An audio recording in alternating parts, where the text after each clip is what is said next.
process and well planned by the perpetrator. The victim can also be unaware of the trap that they're falling into. Many things can make us believe we're doing the right thing in pursuing to let a relationship develop. In this video, Ruth is a pseudonym, and voiceover has been used for her continued protection, even after many years have elapsed. Thank you for joining us.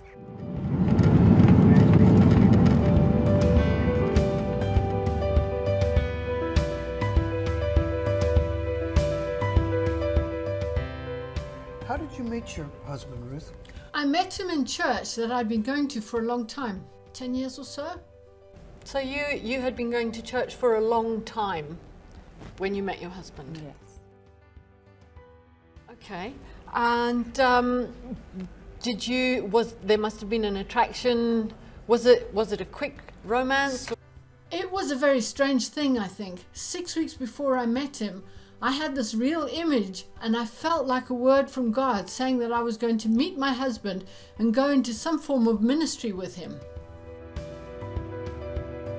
And that blew me away, but because I distinctly did not want to go into any form of ministry, because I love what I do for a start, and secondly, I wasn't really thinking about getting married, because I'd sort of given up on the idea by then, because it hadn't happened in so long, but then he just kept on turning up and talking and doing and talking.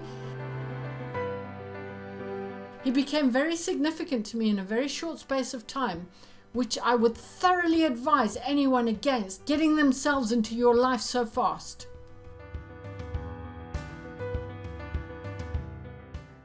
You know, it was too rushed because the door had already opened in my head, you see. Okay, you already had a notion that this was supposed to happen. Well, sort of. 50-50. I'm not sure whether I believed it or not. But do you feel that made it easier to start the relationship? It made it easier to take it seriously when actually I didn't get enough proof of his character before we got married. So it was a really quick 3 months when we got engaged, and in 9 months we were married.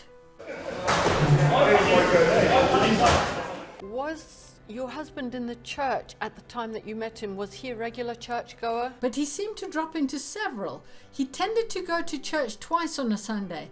So he went to his own church and then he'd come to mine. And why do you think that was?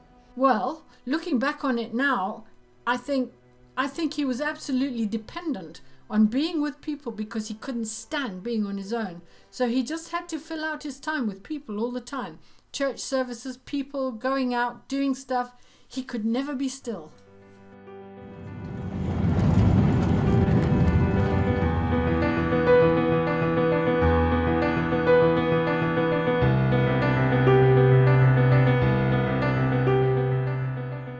It seems the stage was well set for Ruth to be trapped by this marriage. The quickly developing promises, the instability of her future husband's affiliations and so on.